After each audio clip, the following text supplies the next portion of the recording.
Di sini kita akan menuju Museum Nabi dan Sahabat yang ada di sini dekat.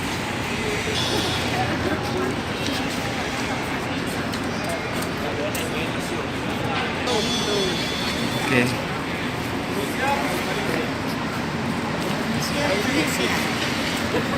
Dan ini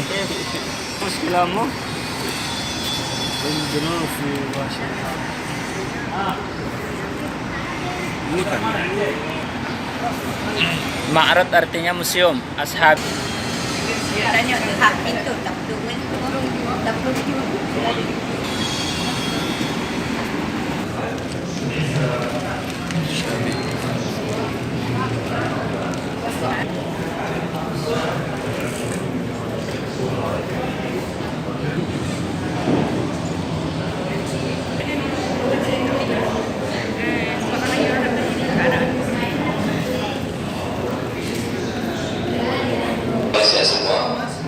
Dari Aceh. Dari Aceh. Dari Aceh. Ya, Indonesia. Saya kira dari Malaysia. Yang dari Malaysia ini ya? Iya. Ya. Jiran Travel. Nanti saya jelasinnya pakai bahasa Indonesia ya. Iya, boleh. Saya tak paham, tak pandai bahasa Melayu. Boleh. Saya ucapkan selamat datang di pameran Sahabat Nabi. Pameran ini ada 10 stand ya, 10 ruangan. Nanti di setiap ruangannya kita akan menyimak bersama sekilas kisah perjalanan para sahabat, dimulai dari kehidupan mereka di kota Mekah sampai ke kota Madinah Al-Munawwarah.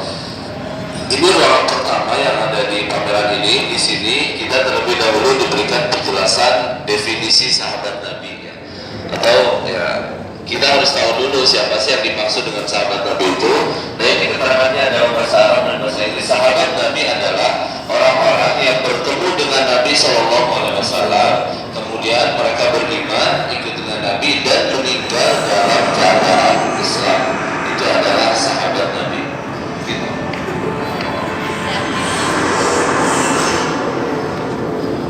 Kita saksikan dulu monitor berbentuk kubah di atas kita ini.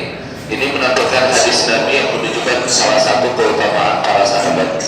أمانة للسماء فإذا ذهبت النجوم أتى السماء أماتوا عني وأنا أمنة لأصحابي فإذا ذهبت أتى أصحابي ما يوعدون وأصحابي أمنة لأمتي فإذا ذهب أصحابي أتى أمتي ما يوعدون.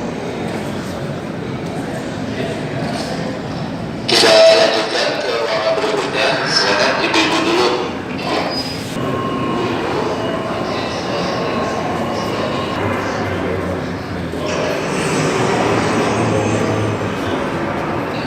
Ya, ini kursi kita prioritaskan buat orang tua ya. Ibu duduk. Kalau ada ibu hamil, kita prioritaskan.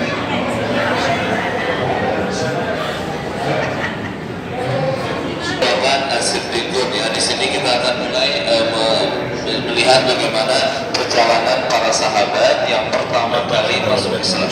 Yang pertama kali masuk Islam ikut dengan Nabi Shallallahu Alaihi Wasallam. Dari laki-laki yang pertama kali beriman ada siapa? Sayyidina Abu Bakar As-Siddiq ya. Kemudian Bilal bin Rabah, Ammar bin Yasir. Kemudian dari remaja ada siapa? Ali bin Abi Thalib radhiyallahu taala anhu. Yang pertama kali beriman dari kalangan wanita, ibu ada siapa? Dari Khadijah. Siti Khadijah bintu Khuwailid, istri Nabi Shallallahu Alaihi Wasallam. Nah ini ada cuplikan video menceritakan peranan istri Nabi yaitu Khadijah bintu Khuwailid yang selalu setia menemani Nabi, yang berkorban, memberikan motivasi, dukungan agar suaminya tetap semangat dan sukses dakwahnya di kota Mekah. Kemudian ini ada gambar mengilustrasikan dari sebuah keluarga namanya keluarga Ammar bin Yasir. Satu keluarga ini terdiri dari anak yang bernama Ammar, ayah yang bernama Yasir, dan ibu yang bernama Sumayyah binti Khailah. Mereka satu keluarga ini beriman, ikut dengan Nabi SAW. Kemudian orang-orang kafir Quraisy menyiksa satu keluarga ini dengan berbagai macam siksa.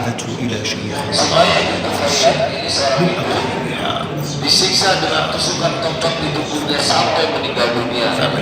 Sehingga supaya kekayaan ini dijuluki sebagai wanita pertama yang mati syahid di dalam Islam.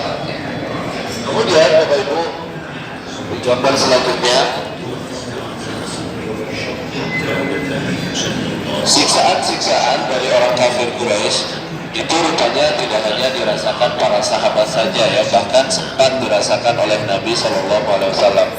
Orang-orang kafir Quraisy mengusir Nabi dan para sahabatnya dari tempat tinggal mereka masing-masing, kemudian ditempatkan di salah satu kampung kecil namanya Kampung Syekh Abu Thalib. Ini ilustrasinya ya. Nah, di kampung inilah Nabi ditempatkan kurang lebih 3 tahun. Orang-orang kafir Quraisy tidak mengizinkan siapapun masyarakat Mekah menjual kebutuhan pokok untuk Nabi dan para sahabatnya di kampung ini. Nah, sehingga selama 3 tahun ya, karena tidak ada makanan, tidak ada minuman, Nabi dan para sahabatnya untuk menghilangkan rasa lapar terpaksa harus makan dedaunan-dedaunan yang ada di kampung ini. Kebayang nggak? 3 tahun makan dedaunan. Ada yang mampu kira-kira 3 tahun makan dedaunan? Ini perjuangan Nabi ya untuk menegakkan agama Islam di kota Mekah Al-Mukarramah.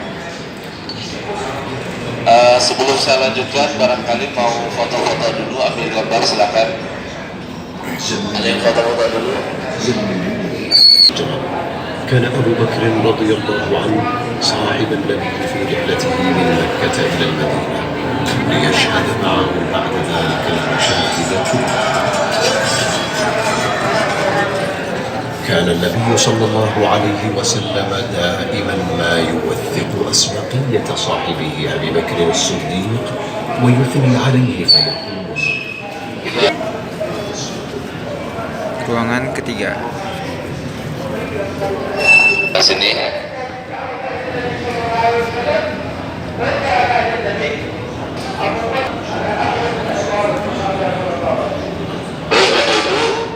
Setelah 13 tahun ya lamanya Nabi itu berdakwah di Mekah, cacian hinaan selalu dilontarkan kepada Nabi, kemudian siksaan-siksaan selalu dirasakan para sahabat. Lalu Allah Subhanahu wa taala mengizinkan Nabi dan para sahabatnya untuk hijrah ke kota Madinah Al-Munawwarah. Nah, sebelum Nabi Muhammad SAW hijrah, Nabi dan Abu Bakar As-Siddiq sempat bersembunyi dulu di salah satu gua namanya Gua Hira. Nah, ini gambarnya. Ini gambar atau foto ya. Kemudian yang ini yang merah foto berhasil dari luar. Lalu yang ini foto berhasil dari dalam.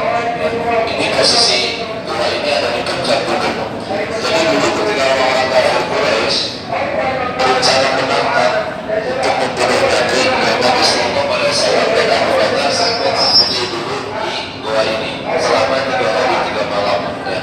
Setelah 3 hari 3 malam, Nabi dan Abu Bakar di gua ini kemudian memulai perjalanan hijrahnya. Ini kita ada tentang perjalanan hijrah Nabi ya. Ini replika saja. Di replika ini kita lihat ada 2 garis, merah dan hijau. Garis merah ini menunjukkan jalan umum dari Mekah ke Madinah. Kemudian Nabi dan Abu Bakar saat hijrahnya menggunakan jalur lain. Nah, ini yang garis warna hijau jalurnya ya, dimulai dari Jabal Tur. Tujuannya kenapa ngambil jalur lain? Ya tujuannya supaya nggak ketahuan, supaya nggak ketangkap sama orang-orang kafir. Karena saat itu orang-orang kafir Quraisy membuat sayembara, membuat pertandingan ya untuk Malaysia. Siapapun yang berhasil menangkap Nabi dalam keadaan hidup atau mati ya dapat hadiah 100 onta. Onta saat itu harta atau kendaraan yang paling mewah di zaman itu. Ini membuat orang-orang kafir Quraisy itu termotivasi semangat menangkap Nabi Shallallahu Alaihi Wasallam. Nabi dan Abu Bakar di perjalanan saat hijrahnya itu menggunakan onta. Jadi memakan waktu sangat lama sekali, kurang lebih 16 sampai 17 hari. Nah, setelah 16 atau 17 hari di perjalanan, kemudian tiba di kota Madinah Al-Munawwarah. Dulu kota Madinah namanya apa? Yastrib. Yasrib ya. Kemudian setelah Nabi pindah ke kota Madinah, ke kota Yasrib, maaf ya, kota Yasrib itu namanya dirubah menjadi Al-Madinah Al-Munawwarah. Al-Madinah itu artinya kota ya. Kemudian Al-Munawwarah itu artinya bercahaya. Jadi kota Madinah itu kota yang penuh dengan cahaya. Cahaya apa? Bukan cahaya lampu ya. Kalau lampu mah di mana-mana ada. Tapi cahaya iman, cahaya amal, cahaya keberkahan, cahaya kebaikan karena kedatangan Nabi dan para sahabatnya dari Mekah Al-Mukarramah. Nah, penasaran ya cerita berikutnya? Mau di sini dulu foto-foto atau kita lanjutin? Langsung aja. Ini ya, ini foto zaman dulu. Kalau sekarang udah nggak ada. Ini sekarang udah jadi gedung area gedung Universitas Islam Madinah. Dulu sungai itu. Enggak, ini dulu lembah. Lembah namanya Al-Aqiq, lembah Aqiq. Sekarang posisi ini jadi kurang lebih area Universitas Islam Madinah. Sekarang udah nggak ada ini, udah nggak ada. Yang masih ada ya jalan-jalan ini nih. Ini dulu pernah dilalui, ya area sinilah Nabi dulu pernah melewati jalan ini. Ya, ini foto baru-baru diambil. Ini juga sama. Lanjutin ya. Ya. Silakan Bapak Ibu. Teman sahabat tadi dulu. Ketika Nabi SAW hijrah tiba di Madinah ya. Ketika tiba di Madinah, tentu beliau disambut dengan sangat baik dan meriah oleh masyarakat Madinah. Kemudian Nabi SAW langsung singgah di salah satu kampung, namanya Kampung Kuba. Nah ini posisi Kampung Kuba ya. Di Kampung Kuba inilah Nabi dibantu para sahabatnya membangun masjid pertama di dalam Islam, yaitu Masjid Kuba. Setelah itu barulah Nabi menuju ke tanah nenek moyang beliau. Dari jalur kakek mereka disebut dengan suku Bani Najjar. Nah ini nih lokasi perkampungan salah satu nenek moyang Nabi dari jalur kakek beliau, suku Bani Najjar. Ini perkampungannya. Di tanah nenek moyang beliau lah Nabi dibantu para sahabatnya membangun masjid beliau sendiri, yaitu Masjid Nabawi. Di salah satu pojokan luar masjid ya, di luar masjid Nabi juga membangun kamar atau rumah sederhana untuk tempat tinggal beliau dan istrinya. Ini program pertama, yaitu membangun masjid.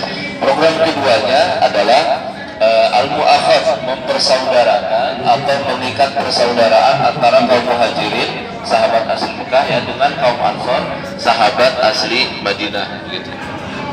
Ini dua program utama Nabi ketika beliau tiba di kota Madinah. Kemudian Bapak Ibu, kita lihat ini di miniatur ini ada lokasi Jabal Uhud, Gunung Uhud, besar sekali ini ya. Dulu di gunung ini pernah terjadi sebuah peperangan besar sekali ya antara kaum muslimin dan kaum musyrikin. Peperangan ini sangat terkenal dengan sebutan Perang Uhud ya. Lokasi terjadinya kurang lebih di sini nih, area sini.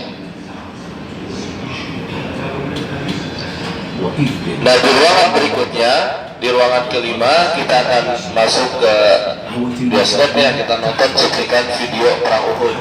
Tapi videonya dalam bentuk visual ya, visual 3D, bukan Hollywood gitu, jadi kurang ramai.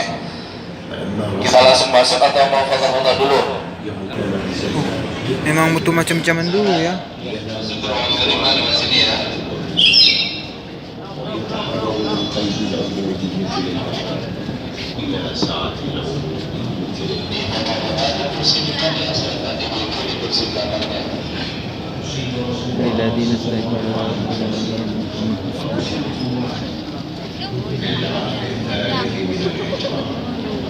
جاءت قريش بقيادة أبي سفيان بن حرب تحط الخطى نحو المدينة تقودها الرغبة للانتصار بعد هزيمة بدر.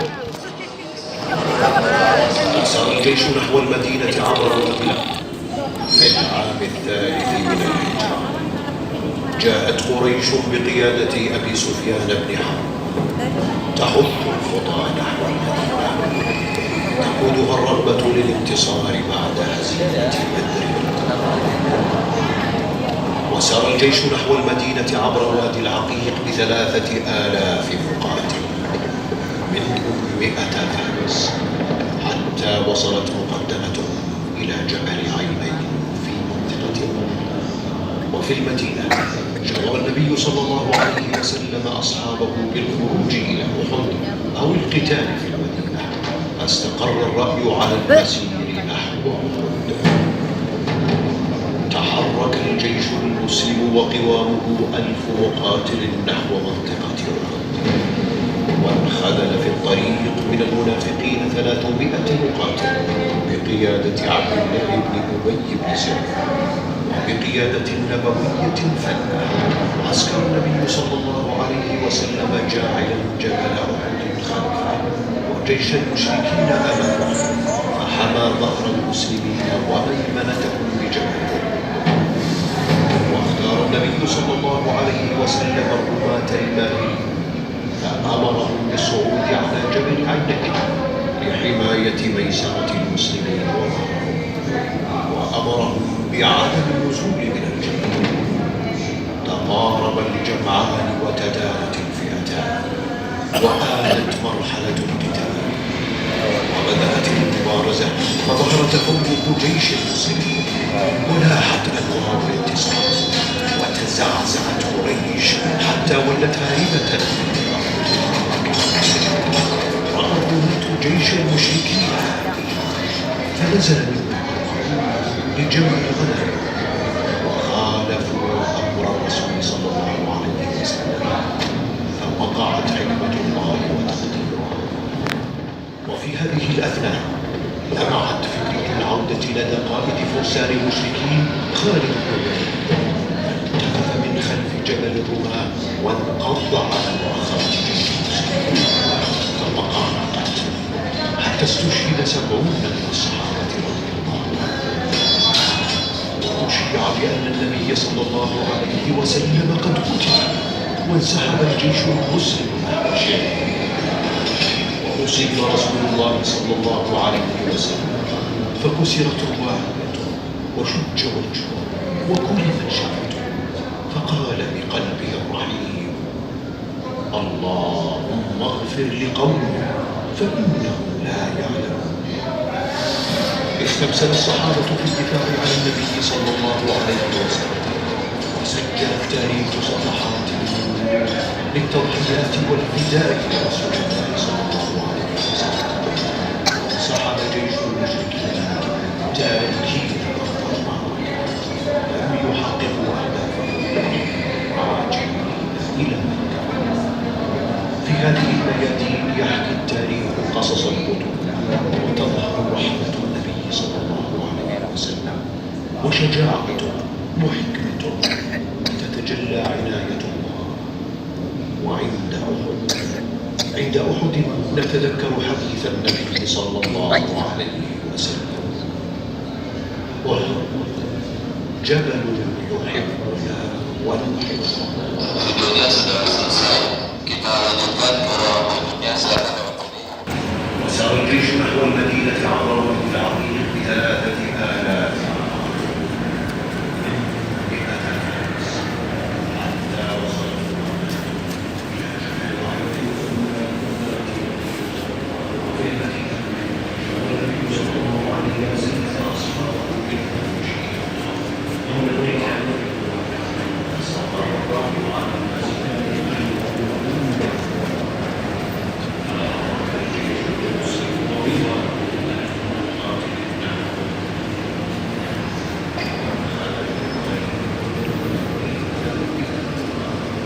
Baik Bapak Ibu, ruangan ini ruangan Hayatul Madinah. Dan di sini kita akan melihat bagaimana kondisi kehidupan para sahabat setelah mereka pindah ke kota Madinah Al-Munawwarah. Bapak Ibu, kita sudah dikabarkan oleh Rasulullah kata beliau ada 10 sahabat Nabi yang sudah dijamin masuk surga. Rasulullah sendiri menyampaikan.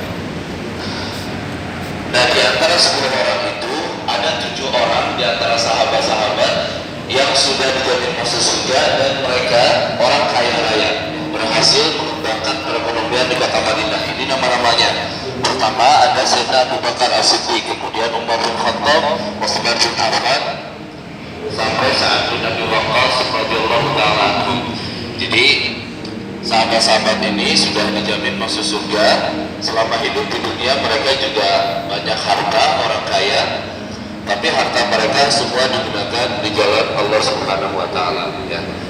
Kemudian di sisi lain di Madinah itu ada beberapa sahabat yang miskin ya, saking miskinnya itu sampai nggak punya tempat tinggal. Mereka disebut dengan ahlus suffah. Nah, ahlus suffah ini sahabat-sahabat yang miskin ini ditempatkan oleh Rasulullah SAW di salah satu pojokan Masjid Nabawi. Mereka semua tinggal di masjid ini, sehari-harinya mereka belajar dengan Nabi SAW, sehingga setelah sekian lama belajar dengan Nabi, alumni-alumninya di antara mereka ada yang menjadi ulama di kalangan para sahabat, contohnya Mu'adz bin Jabal, kemudian lagi Abu Hurairah radhiyallahu anhu, seorang sahabat yang paling banyak meriwayatkan hadis Nabi. Di antara mereka juga alumninya ada yang menjadi panglima perang, ya, komando perang dan lain-lain. Ini yang kita sebutkan tadi laki-laki semua ya. Kemudian yang wanitanya gimana? Nah ini contohnya, pertama ada namanya Rusaidah, ini sahabat wanita. Kemudian yang kedua Rusaidah. Dua sahabat wanita ini dokter ya, berhasil mempelajari dan mengembangkan ilmu kedokteran di kota Madinah. Setiap kali ada peperangan, dua dokter ini selalu gabung dengan pasukan kaum muslimin ya, sebagai tim medisnya atau tim kesehatan gitu. Nah ini contoh beberapa gambaran kehidupan para sahabat di kota Madinah Al-Munawwarah.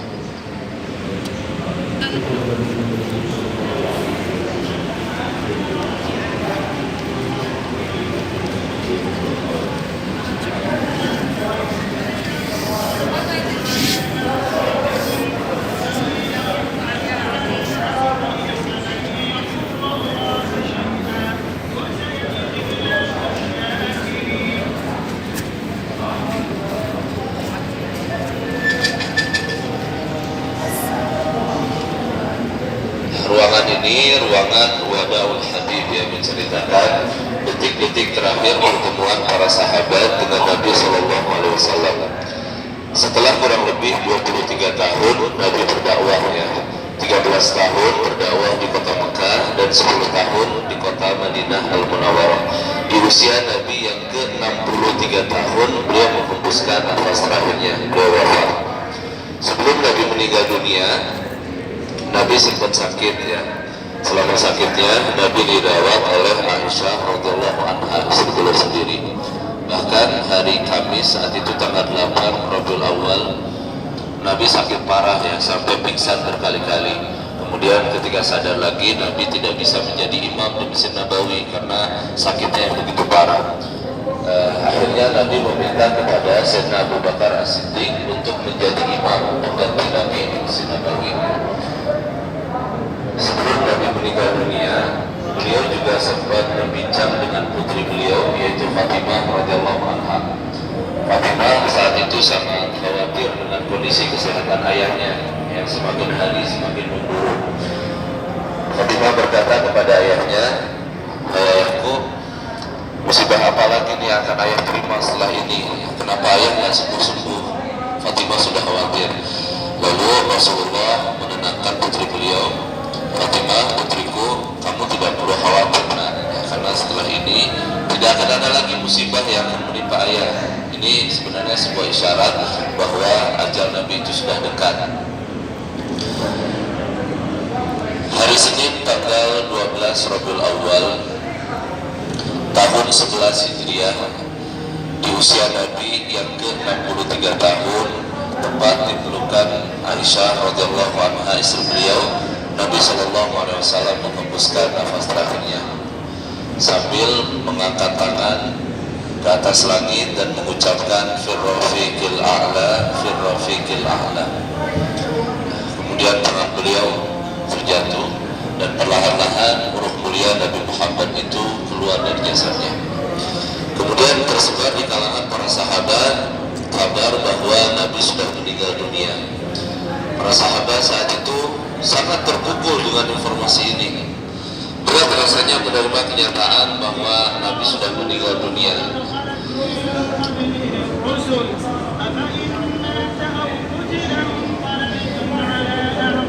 Umar bin Khattab seorang sahabat ya, ketika mendengar kabar bahwa Nabi sudah meninggal, beliau keluar rumah dan berkata, belum, Nabi itu belum meninggal dunia. Ya, kemudian disadari atau tanpa disadari, Bilal Umar bin Khattab mengangkat pedangnya, gitu kan, dan mengancam orang-orang yang berkata bahwa Nabi sudah meninggal. Ya. Ini reaksi alami saja dari Umar bin Khattab, karena memang para sahabat, terlebih Umar bin Khattab begitu lebih cinta kepada Nabi daripada keluarga sendiri. Nah, dalam para sahabat kondisi seperti ini ya dirundung kesedihan antara percaya dan tidak percaya, begitu dunia terasa gelap gulita bagi mereka saat itu. Lalu datanglah Abu Bakar As-Siddiq di hadapan Umar dan para sahabat yang lainnya untuk menenangkan mereka sambil membacakan sebuah ayat, wa ma Muhammadun illa rasulun qad khalat min qablihi rusul. Nabi Muhammad adalah utusan Allah, manusia dan bukan Tuhan. Apa yang dialami oleh Nabi Muhammad itu sama seperti yang dialami oleh nabi-nabi sebelumnya. Yang Nabi Muhammad SAW hidup, beliau juga pasti akan meninggal dunia. Nah, setelah itu barulah para sahabat mulai bisa kenal, mulai bisa menerima dengan berat hati yang bahwa mau tidak mau mereka harus berpisah dengan sosok yang paling mereka cintai, yaitu Rasulullah SAW. Kita lanjutkan ke ruangan berikutnya, ruangan Ar-Rasulullah.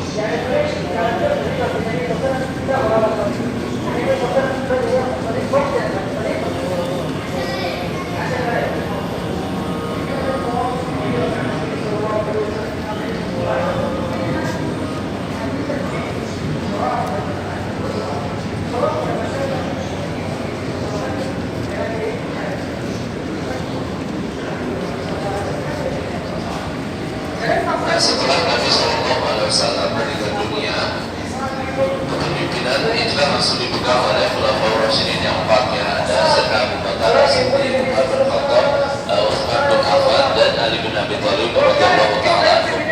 Ada pesan Nabi yang sangat penting terkait dengan Khulafaur Rasyidin yang 4, ya.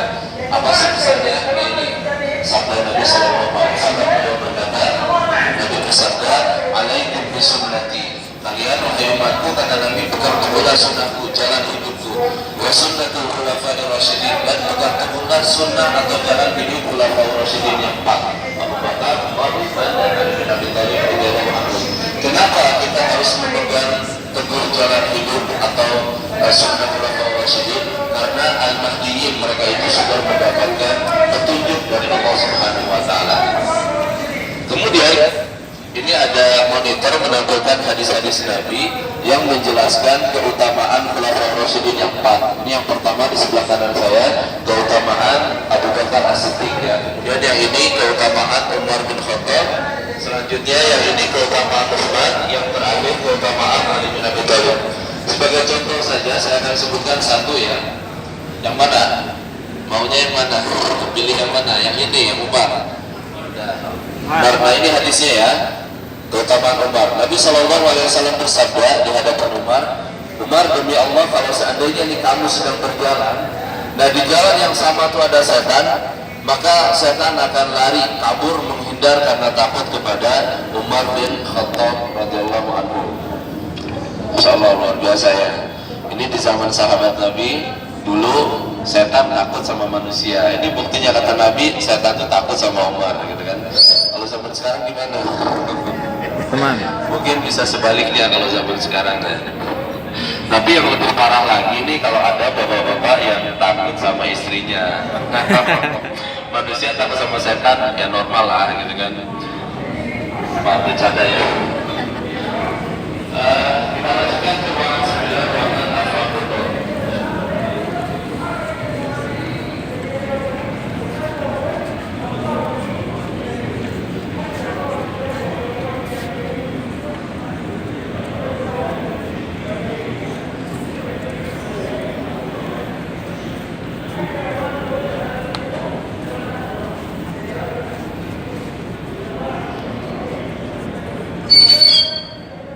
Nah, ini Bapak Ibu, di hadapan kita ini ada mushaf, salinan, ya, salinan mushaf Al-Quran yang dinisbatkan kepada Sayyidina Utsman bin Affan radhiyallahu ta'ala anhu.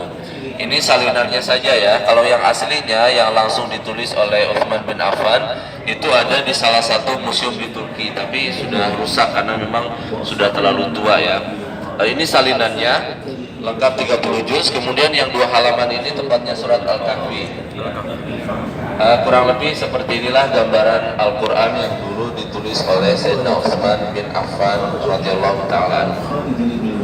Nah, ini ruangan atau pameran ini, di ruangan ini ruangan terakhir yang ada di pameran. Mudah-mudahan Bapak Ibu dapat sedikit tambahan wawasan seputar sahabat Nabi. Saya pribadi hambani mohon maaf kalau ada kata-kata yang kurang berkenan di hati Bapak Ibu sekalian. Iya, sama-sama. Untuk ruangan berikutnya toko ya. Oke, barangkali mau belanja, mau isi koper silakan.